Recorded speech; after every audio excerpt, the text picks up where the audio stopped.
Hello everyone, welcome back into this channel, and in this video I would like to show to you the way how to hide likes on Instagram application. So the first thing you have to do, open your Instagram application and make sure that you are already logged in with your Instagram account. And whenever you open it, make sure that you are jump into your profile sections right here. Whenever you are in a profile section, you need to take a look on these three straight lines on the top right corner here, and then just click it, and after that go click setting and privacy. And in setting and privacy, you just need to scrolling down, and you can see here there is a like count, so you just need to go click it.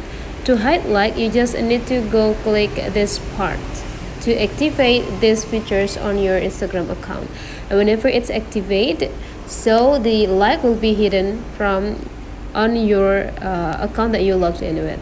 So that's the way how to hide likes on Instagram application. Hopefully this tutorial today is useful for you. So don't forget to leave some comment, like and subscribe into this channel, and I'll see you for the next video.